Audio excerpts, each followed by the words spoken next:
Hello, my name is Jamie, and today I am doing a book review on the New American Standard Bible. This is a version of the Bible, the version of the Bible that I grew up with. I read the New American Standard probably until I went to college, and that's when I switched over to the NIV1994 because that was the version that they used in all their classes and in getting us to memorize and stuff like that. But before I went to college, I used this because that's what my parents used. And you can see I took very good care of this Bible. It is very precious to me. It has my maiden name engraved on the front. I got it for my birthday back in 2003. I think I turned 15 on that birthday. But I took very good care of it. It doesn't look beat up at all, but you can see if you flip through it how often I wrote in it and highlighted. It's just, this was my first treasure of a Bible. And I really love this translation. I have a soft spot in my heart for it. This will not be a bad review. I hold this translation in very high regard for a few reasons. I like how it maintains the masculine. We've talked about this before in other reviews. How when it talks about humankind, it just says men. And when it talks about a person, it will say man. It just uses the masculine. It sticks to that because that's how it was written in the Aramaic, in the Greek, and it doesn't change that based on our modern customs, I suppose you would say. I appreciate that. I like how it capitalizes the references to God.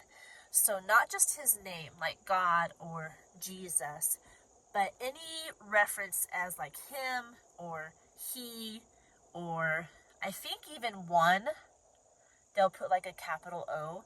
Because I read this, I suppose as a teenager is when I started reading the NASB. But that is a habit of mine now. When I talk about God in my typing or writing, I have to capitalize references to him, like he and him. And I think that I got that from reading this when I was younger. And it's just a way of adding respect when you're talking about him.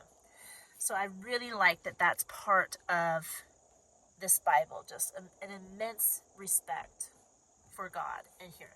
I also like that it capitalizes or writes in bold when it quotes itself. So in the New Testament, a lot of times, the New Testament will quote passages from the Old Testament. And when that happens, the quote is in all caps. It's not like huge on the page. It's like the same size as the rest of the letters.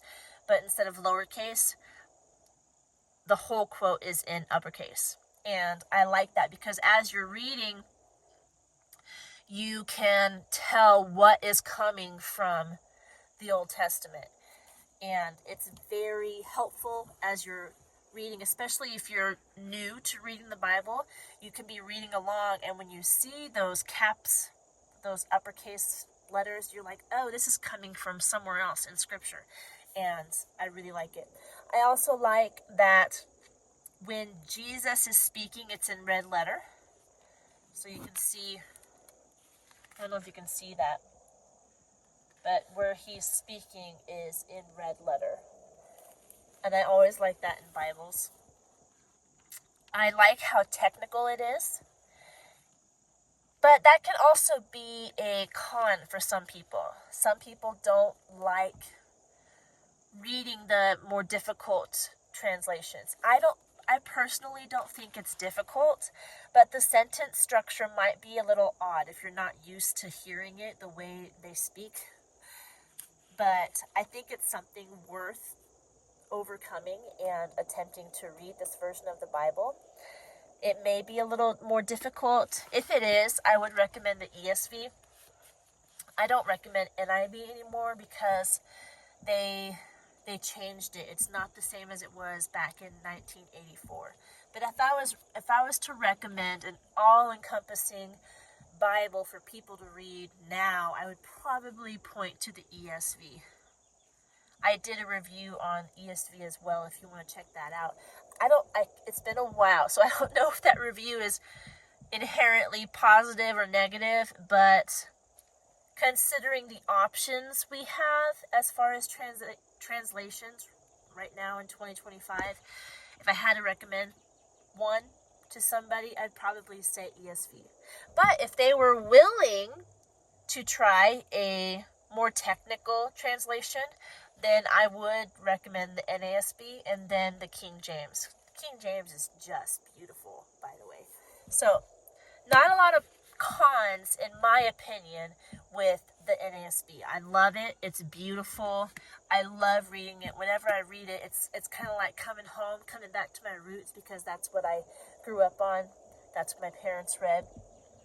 But the translation of my heart is the NIV 1984, because that is the translation that I started memorizing out of. That's the translation that I really started studying when I went to Bible college. So I will have to do a review on NIV 1984 because I haven't yet on this channel.